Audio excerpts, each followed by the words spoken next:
For 20 years, Markus Volkov had been the FBI's most wanted bomb maker.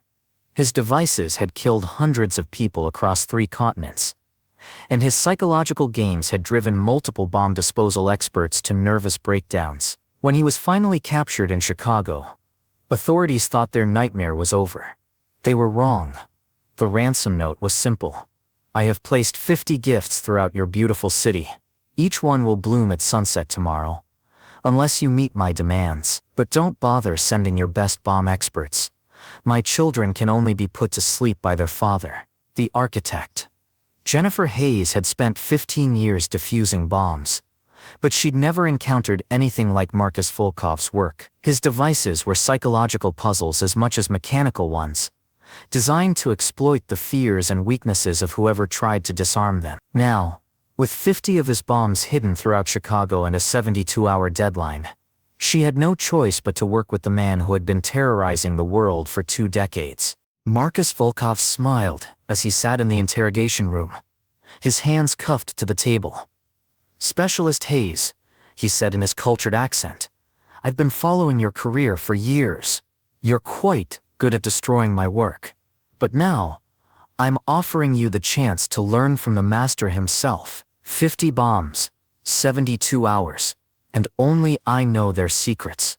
Shall we begin our collaboration? Welcome to a psychological thriller, where the only person who can save the city is the same person who threatened to destroy it. Before we dive into this deadly game of cat and mouse, tell me in the comments, would you trust a terrorist to save lives? And if you believe that sometimes the most dangerous partnerships are the most necessary ones, hit that subscribe button. This story will test every moral boundary you have." Markus Volkov wasn't just a bomb maker. He was an artist of destruction, whose work had terrorized the world for 2 decades. Born in Prague in 1967, Volkov had earned advanced degrees in chemistry and engineering, before disappearing into the underground world of international terrorism in the late 1990s. His bombs weren't just weapons. They were masterpieces of psychological warfare. Each device was unique, incorporating elements designed to confuse and terrify the experts who tried to disarm them. Volkov's signature wasn't just in the technical sophistication of his work, but in the mind games he played with those who dared to challenge him. The FBI's file on Volkov filled 3 cabinets and contained reports from bombings across Europe, Asia, and the Americas. Madrid, 2003. A device in the subway system that required diffusers to solve mathematical equations while under time pressure. London, 2007. Bombs that played recordings of children's voices, psychologically tormenting the specialist trying to save lives. Mumbai, 2012. Devices that activated secondary charges if handled incorrectly, killing 4 bomb disposal experts. What made Volkov particularly dangerous was his study of the people who opposed him. He researched bomb disposal specialists like a hunter studying prey, learning their techniques, their psychological profiles, and their personal histories. Several experts had suffered complete nervous breakdowns after encountering his work, unable to continue their careers after experiencing his psychological manipulations. Jennifer Hayes knew all of this because she had made Volkov's capture her personal mission. As one of the FBI's top bomb disposal specialists, she had studied every device he had ever built, analyzed every technique he had used, and interviewed every survivor of his attacks. She understood his methods better than anyone else in law enforcement. But understanding Volkov's work and being able to counter it were 2 very different things. Volkov's capture had come after a 3-year international manhunt led by a joint task force of FBI, Interpol, and European intelligence agency. The breakthrough came when financial analysts traced a series of cryptocurrency transactions to a safe house in Chicago's Little Village neighborhood. The raid on March 3, 2023, should have been the end of Volkov's reign of terror. FBI tactical teams surrounded the building at dawn, expecting fierce resistance from one of the world's most dangerous terrorists. Instead, they found Volkov calmly drinking tea in his kitchen, reading a newspaper as if he had been expecting them. "Gentlemen," Volkov had said in his cultured Eastern European accent, "you're exactly on time. I've been preparing for this moment." The safe house was a bomb maker's laboratory filled with enough explosive materials to level a city block. But everything was neatly organized, carefully labeled and completely safe. Volkov had deactivated all potential weapons before the raid, leaving behind what amounted to a museum of his 20-year career. Jennifer had been called to the scene to assess the materials and ensure that no booby traps remained. Walking through Volkov's workshop was like touring the mind of a criminal genius. Every tool was precisely placed, every chemical properly stored, every diagram meticulously drawn. Impressive, isn't it? Volkov had said when Jennifer entered the main laboratory. He was sitting quietly in federal custody, but his eyes followed her every movement. I've been following your career, Specialist Hayes. Your work in Detroit was quite elegant. Not many people could have disarmed my Symphony series devices. Jennifer had ignored him, focusing on documenting the evidence that would put him away for multiple life sentences. But something about his calm demeanor troubled her. Volkov didn't act like a man who had been captured. He acted like a man whose plan was proceeding exactly as intended. 3 days later, she understood why. The ransom note appeared simultaneously on every electronic billboard in downtown Chicago at exactly noon on March 6th. The message was brief, elegant, and terrifying. Citizens of Chicago, I am the architect. Yesterday, you celebrated the capture of a terrorist. Today, you will learn that some cages cannot hold art. I have placed 50 gifts throughout your beautiful city. Each one will bloom at sunset tomorrow, unless my demands are met. $100 million in untraceable cryptocurrency. The release of 12 associates currently in federal custody, and safe passage to a country of my choosing. But don't bother sending your best bomb experts. My children can only be put to sleep by their father. You have 72 hours. The architect. The message was accompanied by a photograph that made Jennifer's blood run cold. A sophisticated explosive device, unlike anything in Volkov's previous work. The bomb was a masterpiece of engineering, incorporating multiple triggering mechanisms, anti-tampering devices, and what appeared to be a psychological component designed to torment whoever tried to disarm it. Within minutes, the first device was discovered in Millennium Park. The Chicago Police Department's bomb squad approached cautiously, using remote robots to examine the device from a safe distance. What they found confirmed their worst fears. The bomb was far beyond anything they had encountered before. This isn't just an explosive device, reported Sergeant Michael Torres, the head of Chicago PD's bomb disposal unit. It's a puzzle box designed by someone who understands exactly how we think and how we work. Every safety protocol we try to follow seems to trigger additional complications. More bombs were discovered throughout the day. Union Station, Navy Pier, the Willis Tower, McCormick Place. Each device was hidden in a location that maximized potential casualties while remaining invisible to routine security sweep. By evening, authorities had located 12 bombs, but Volkov's note had promised 50. The psychological pressure was exactly what Volkov had intended. Chicago's 8 million residents faced the knowledge that 38 hidden bombs could detonate at any moment, and the city's best bomb disposal experts were helpless to stop them. That's when FBI Director Christopher Wray made the decision that would change everything.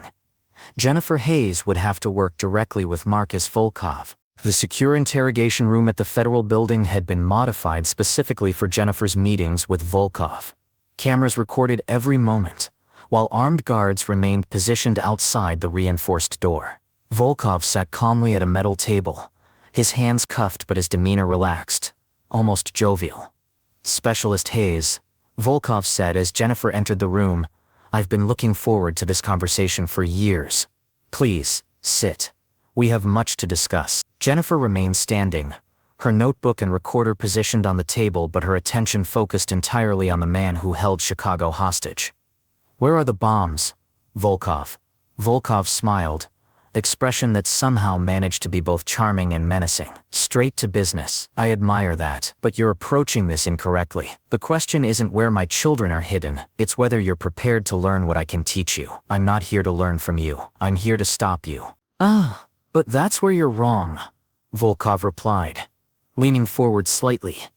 You've spent 15 years trying to understand my work, studying my techniques, analyzing my methods. Now I'm offering you the opportunity of a lifetime.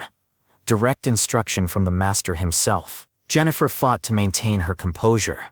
Everything about this situation violated her training and her instincts. Working with terrorists was forbidden. Negotiating with them was dangerous. And trusting them was potentially fatal. But 48 bombs remained hidden throughout Chicago, and time was running out. "Tell me about the device in Millennium Park," Jennifer said, opening her notebook. Volkov's eyes lit up with what could only be described as professional pride. Number 7, one of my simpler works, actually. A basic psychological evaluation disguised as a bomb disposal exercise. Tell me, what did your colleagues observe when they approached it? Jennifer consulted her notes. Multiple triggering mechanisms, anti-tampering devices, and what appeared to be motion sensors that activated when anyone came within 10 feet. Exactly. Volkov clapped his hands together as much as his restraints allowed. But did they notice the real trap? Jennifer frowned. What real trap? The device is completely harmless. No explosives, no detonation capability. It's designed to test how your people react under pressure, to study their methods and their psychological responses. Every action they take around number 7 is being recorded and analyzed by the 49 real bombs scattered throughout the city. The revelation hit Jennifer like a physical blow. They weren't just racing against time to disarm bombs. They were being studied, analyzed, and psychologically profiled by a master manipulator who was using their own expertise against them. You see, Specialist Hayes, Volkov continued, bomb disposal isn't really about mechanical expertise.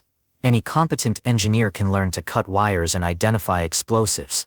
The true art lies in understanding the mind that created the device. And I have spent 20 years learning to think like you.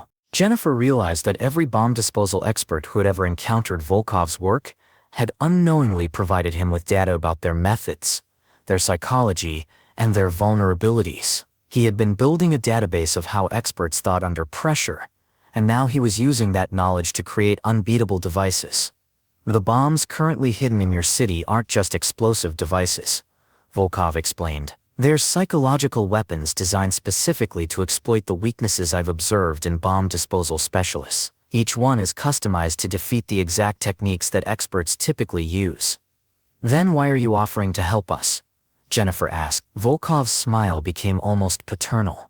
Because you're different, Specialist Hayes. You've studied my work more thoroughly than anyone else. You understand my methods not just technically, but artistically. You appreciate the elegance of what I create. Jennifer felt a chill of recognition. Volkov was right. She had spent years studying his bombs not just as weapons to be defeated, but as puzzles to be understood. She had developed a grudging respect for his technical skill, even while despising his methods. I'm offering you the chance to collaborate with a master. Volkov continued. To learn techniques that no textbook can teach, to understand principles that no training program covers. In exchange, I'll guide you through the process of disarming my children.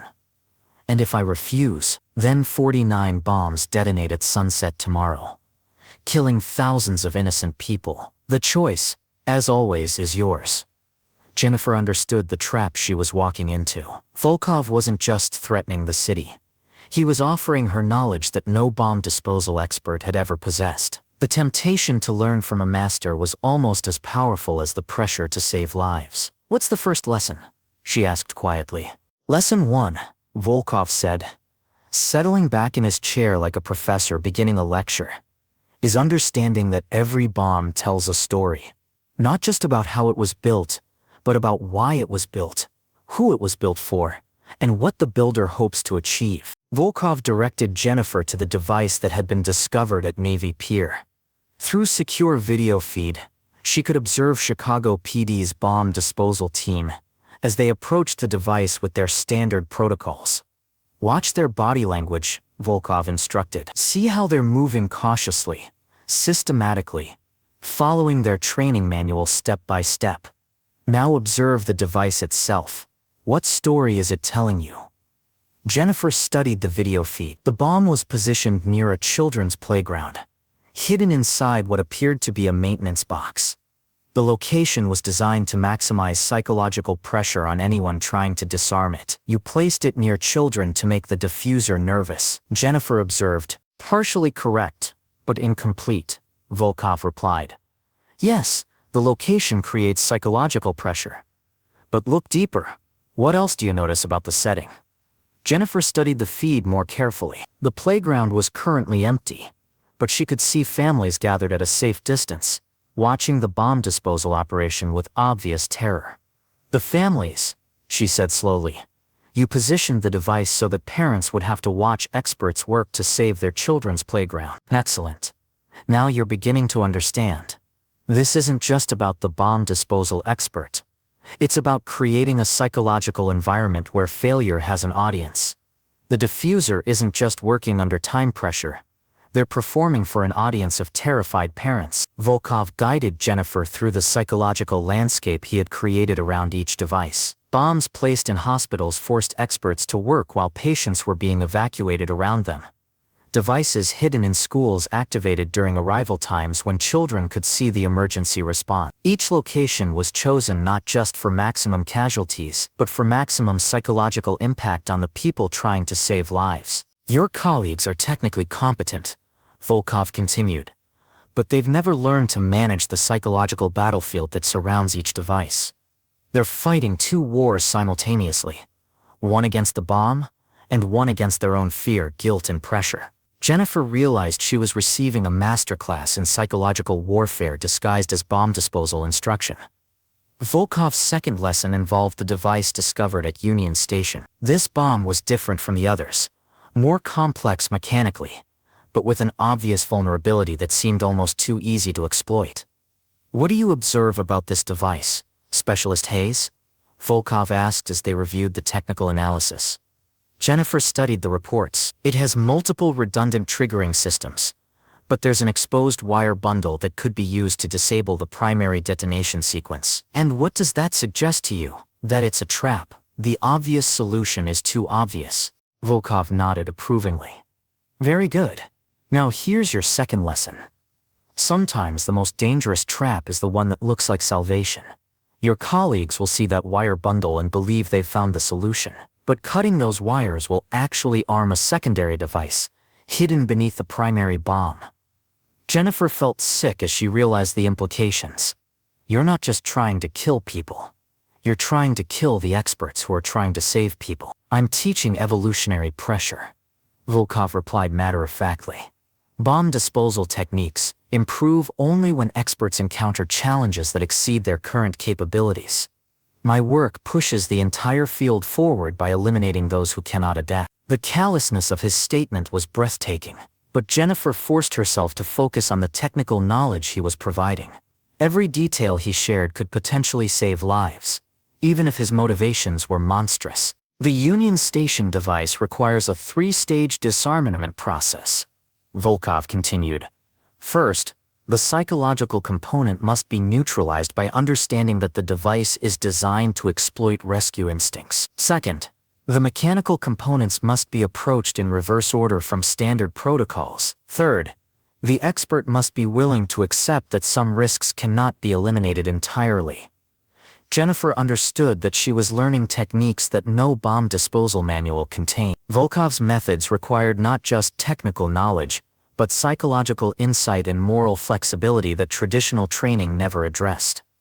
As the partnership between Jennifer and Volkov deepened, the moral complexity of their situation became increasingly difficult to navigate. Jennifer found herself not just learning bomb disposal techniques, but beginning to understand Volkov's twisted philosophy about terrorism, art, and the evolution of expertise. You're troubled by our collaboration, Volkov observed during their third session. You feel that working with me makes you complicit in my methods. Jennifer didn't deny it. I'm helping a terrorist refine his techniques, while he teaches me to disarm his bombs. What does that make me? It makes you practical, Volkov replied. Morality is a luxury that bomb disposal experts cannot afford. When lives hang in the balance, the only question that matters is, what works? The philosophical debate was interrupted by an urgent communication from the field. The bomb disposal team at McCormick Place, had encountered a device that defied all conventional approaches. Standard protocols had failed. Remote robots couldn't access the triggering mechanism. And time was running out. "Describe the device to me," Volkov instructed after Jennifer relayed the field reports. Jennifer read from the technical analysis. "Spherical construction, multiple external sensors, appears to be scanning for specific biological markers." Volkov's expression became serious for the first time during their sessions. But "You found number 12. That device is special. What makes it special?" "It's programmed to detonate if approached by anyone except a specific individual. The biological markers it's scanning for include heartbeat patterns, stress indicators, and genetic markers that it samples through airborne particles." Jennifer felt her blood run cold. "You mean it will only allow one person to approach it safely?" "Exactly, and that person is you, Specialist Hayes." The revelation hung in the air like a physical presence. Volkov hadn't just been teaching Jennifer to disarm his bombs. He had been preparing her to become personally involved in their deactivation. "You planned this," Jennifer said. "All of this, the capture, the collaboration, the lessons. You've been maneuvering me into a position where I have to personally disarm your devices." Volkov's smile returned. "Now you're beginning to understand the true artistry of what I create. This isn't just about bombs, Specialist Hayes. It's about creating a relationship between artist and audience that transcends conventional boundaries." The device at McCormick Place forced Jennifer to leave the safety of the interrogation room and enter the field for the first time since beginning her collaboration with Volkov. As she approached the bomb, accompanied by a full tactical team and emergency medical personnel, she realized that everything had changed. The device was beautiful in its complexity, a sphere of polished metal covered with sensors and indicators that pulsed with soft light. As Jennifer approached, the lights changed from red to amber to green, confirming Volkov's claim that it was programmed to recognize her specifically. "The beauty of number 12, Volkov's voice said through her earpiece, "is that it represents the ultimate expression of trust between artist and collaborator. Only someone who truly understands my work can approach it safely." Jennifer knelt beside the device, her hands steady despite the magnitude of what she was attempting. Around her, the evacuation perimeter extended for 6 blocks, containing thousands of people whose lives depended on her success. "Tell me what you see," Volkov instructed. Jennifer described the device in detail. The arrangement of components, the configuration of sensors, the pattern of lights that responded to her presence. "Excellent. Now listen carefully. This device is not just a bomb. It's a test of everything I've taught you. The disarmament sequence requires not just technical knowledge, but understanding of my philosophy, my methods, and my ultimate objective." As Jennifer worked through the disarmament process, she realized that Volkov had been preparing her for this moment from the beginning of their collaboration. Every lesson had been building toward this device, this test of whether she could truly think like he did. "Why me?" Jennifer asked as she carefully manipulated the device's components. "Why did you design this specifically for me?" "Because you're the first bomb disposal expert who has ever truly understood my work as art rather than mere terrorism," Volkov replied. "You appreciate the elegance, the complexity, the psychological sophistication. You see beyond the destruction to the creation itself." Jennifer felt a moment of horrifying recognition. Volkov was right. She had developed a grudging admiration for his technical skill and psychological insight.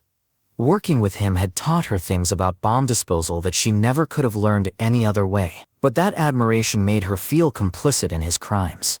As Jennifer successfully disarmed the device at McCormick Place, Volkov revealed the true scope of his plan. The 50 bombs scattered throughout Chicago weren't just weapons. They were components of the largest psychological experiment ever attempted. "Congratulations, Specialist Hayes," Volkov said as Jennifer reported the successful disarmament. "You've just completed the first phase of my masterpiece." "First phase? What are you talking about?" "The bombs were never the real weapon," Volkov explained. "They were the delivery system for something far more sophisticated. Each device you've disarmed has released trace amounts of an experimental compound developed by a research facility I consulted with several years ago." Jennifer felt the world shift around her. "What kind of compound?" a neurotropic agent that enhances pattern recognition and psychological insight while creating subtle dependency on the problem-solving process itself. In simple terms, it makes bomb disposal experts more effective at their work while also making them psychologically addicted to increasingly complex challenges. The implications were staggering. Volkov hadn't just been teaching Jennifer advanced bomb disposal techniques. He had been chemically altering her brain to make her more like him, more capable of understanding his work, and more dependent on the intellectual stimulation of disarming increasingly sophisticated devices. "You've been drugging me," Jennifer said, her voice barely a whisper. "I've been elevating you," Volkov replied. "The compound doesn't impair your judgment or compromise your morals. It simply makes you more capable of thinking at my level, of understanding complexities that normal minds cannot process." Jennifer realized that her growing admiration for Volkov's work, her increasing comfort with their collaboration, and her enhanced ability to understand his psychological methods weren't just the result of education, they were the result of chemical manipulation. "How many others?" she asked. "You're the first to receive the complete treatment," Volkov said. "But traces of the compound have been released throughout the city over the past 72 hours. Chicago now contains several thousand individuals with enhanced pattern recognition capabilities and increased psychological sophistication." Jennifer understood that she wasn't just disarming bombs. She was unknowingly participating in the largest human enhancement experiment in history. With 24 hours remaining until Volkov's deadline, Jennifer faced an impossible decision. She could continue working with him to disarm the remaining bombs, knowing that each success would further expose the city to his experimental compound, or she could refuse to cooperate, accepting that thousands of people would die in the resulting explosions. "You understand now?" Volkov said during what he claimed would be their final session. "That this was never about terrorism in the conventional sense. It was about evolution, pushing human capabilities beyond their current limitations through controlled chemical enhancement." "You're experimenting on people without their consent," Jennifer replied. "That's not evolution. It's monstrous." "Is it?" Volkov asked. "The individuals who have been exposed to my compound will experience enhanced cognitive capabilities, improved problem-solving skills, and greater psychological resilience. They'll be better parents, better workers, better citizens." "How is that monstrous?" Jennifer struggled with the knowledge that she herself had experienced these enhancements. Her bomb disposal skills had improved dramatically over the past 3 days. Her understanding of complex systems had deepened, and her ability to work under pressure had reached levels she had never achieved before. But the improvements had come at the cost of her autonomy and consent. "The remaining 26 bombs," Volkov continued, "are programmed to release a much higher concentration of the compound if they detonate. The choice is yours. Work with me to disarm them safely, exposing the city to minimal additional enhancement, or allow them to explode and give Chicago's population a massive cognitive upgrade all at once." Jennifer realized that Volkov had created a scenario where every possible outcome served his experimental goals. Disarming the bombs would save lives but extend his chemical enhancement program. Allowing them to detonate would kill thousands but potentially create a population of cognitively enhanced individuals. "There's a third option," Jennifer said quietly. "Huh? And what is that?" "I can find a way to neutralize the compound while disarming your bomb." Volkov's smile faded for the first time during their collaboration. "That would require technical knowledge you don't possess and resources you can't access within the remaining time frame. Maybe. Or maybe the compound you gave me enhanced my abilities enough that I can figure it out." Jennifer had realized that Volkov's greatest weakness was his arrogance. He believed that the enhancements he had given her would make her more like him, more willing to accept his goals and methods. But he had underestimated her fundamental values and her determination to protect people from unwilling experimentation. Working with a team of biochemists and federal investigators, Jennifer began developing a countermeasure to Volkov's experimental compound. The enhanced cognitive abilities she had gained through exposure actually helped her understand the chemical interactions involved and identify potential neutralizing agents. "You're making a mistake," Volkov warned when he learned about her countermeasure research. "The compound represents a genuine advancement in human capability. Neutralizing it will deny thousands of people the opportunity to reach their full potential." "Their choice to make," Jennifer replied, "not yours." The development of the neutralizing agent required Jennifer to work around the clock, coordinating with experts from the CDC, military research facilities, and private laboratories. The enhanced pattern recognition abilities she had gained made it possible to see connections and possibilities that would normally take months to identify. But time was running out. With 12 hours remaining until Volkov's deadline, Jennifer had to choose between completing the countermeasure and focusing entirely on disarming the remaining bombs.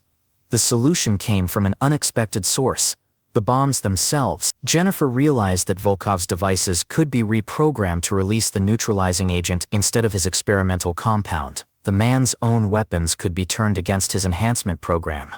Ingenious, Volkov admitted when Jennifer explained her plan. "I taught you too well, Specialist Hayes. You're using my own methods against me." "I learned from a master," Jennifer replied. The final phase of the operation required Jennifer to approach each remaining bomb and reprogram its chemical release system, while simultaneously disarming its explosive components. It was the most technically demanding challenge she had ever faced, requiring her to work at the limits of her enhanced abilities while racing against an inflexible deadline. But it was also the most morally satisfying work of her career. For the first time since beginning her collaboration with Volkov, she was working entirely for the benefit of the people she was sworn to protect. With 3 hours remaining until the deadline, Jennifer successfully reprogrammed and disarmed the final bomb in Volkov's network. As each device was neutralized, it released the countermeasure compound that would gradually eliminate the enhancement effects throughout Chicago's population. The immediate crisis was over, but the implications of Volkov's experiment would continue to reverberate for years. Thousands of Chicago residents had been exposed to his cognitive enhancement compound, and while the countermeasure would eventually neutralize its effects, the ethical and legal questions surrounding unwilling human experimentation would take much longer to resolve. "You realize," Volkov said during their final meeting, "that you've denied those people the opportunity to become more than they were. The compound would have enhanced their lives in measurable ways." "They'll enhance their own lives," Jennifer replied. "Through education, through effort, through choice. That's what makes us human, the right to choose our own path." Volkov was convicted on multiple counts of terrorism, attempted murder, and conducting illegal human experimentation. He received 17 consecutive life sentences and was transferred to a maximum security facility designed specifically for the most dangerous terrorists. But his impact on Jennifer in the field of bomb disposal continued long after his imprisonment. The techniques she had learned during their collaboration made her one of the most effective specialists in the world, capable of understanding and defeating explosive devices that would have stumped her just weeks earlier. The moral complexity of using knowledge gained from a terrorist remained a constant source of internal conflict for Jennifer. She had saved thousands of lives using methods taught by a man who had killed hundreds, and she struggled with the question of whether the ends justified the means. In the months following Volkov's arrest, Jennifer became the FBI's leading expert on psychological warfare tactics used by sophisticated terrorists. Her experience with Volkov had given her insights into the minds of criminals who use technical expertise for psychological manipulation. She developed new training programs for bomb disposal specialists that included psychological preparation for dealing with devices designed to exploit human weaknesses. The techniques she had learned from Volkov were adapted and refined, stripped of their malicious intent but retaining their effectiveness. Understanding the enemy's psychology is as important as understanding their technology, Jennifer would tell new specialists. Some bombers want to kill people, others want to control people. The most dangerous ones want to change people. Jennifer's experience also led to new protocols for handling captured terrorists, who possessed unique technical knowledge. The collaboration between Jennifer and Volkov had produced invaluable intelligence, but it had also created ethical dilemmas that the FBI was still working to resolve. "We can't let moral considerations prevent us from saving lives," argued FBI Director Christopher Wray during congressional hearings about the Chicago incident. "But we also can't allow terrorists to manipulate our personnel through forced collaboration." The Chicago case became a template for future situations involving technically sophisticated terrorists who might offer cooperation in exchange for reduced sentences or other consideration. Jennifer's experience demonstrated both the potential value and the significant risks of such arrangements. Most importantly, the incident led to increased research into chemical compounds that could enhance human cognitive capability. While Volkov's methods were criminal, His research had identified possibilities for voluntary enhancement that could benefit society if developed through ethical means. The chemical enhancements that Jennifer had experienced during her collaboration with Volkov gradually faded as the countermeasure compound eliminated them from her system. She found herself missing the heightened cognitive abilities, the enhanced pattern recognition, and the deeper understanding of complex systems. "I understand now why Volkov's compound could be addictive," Jennifer told Dr. Sarah Kim, the FBI psychologist who helped her process the experience. "For a few days, I could think more clearly, work more effectively, and understand things that had always been beyond my reach." The withdrawal from enhanced cognitive abilities was one of the most difficult aspects of Jennifer's recovery. She had experienced what it felt like to operate at superhuman levels of mental capability, and returning to normal human limitations was psychologically challenging. But she also understood that the enhancements came with hidden costs. The increased cognitive abilities were accompanied by reduced emotional empathy, diminished moral inhibitions, and a growing fascination with technical challenges regardless of their human impact. Volkov's compound didn't just enhance intelligence, Jennifer realized. It was turning me into someone more like him, someone who valued technical elegance over human welfare. The experience changed Jennifer's approach to her work and her life. She became an advocate for informed consent in all forms of human enhancement research, speaking at conferences and congressional hearings about the dangers of unwilling experimentation. She also developed a deeper appreciation for normal human limitations and the moral considerations that enhanced intelligence might compromise.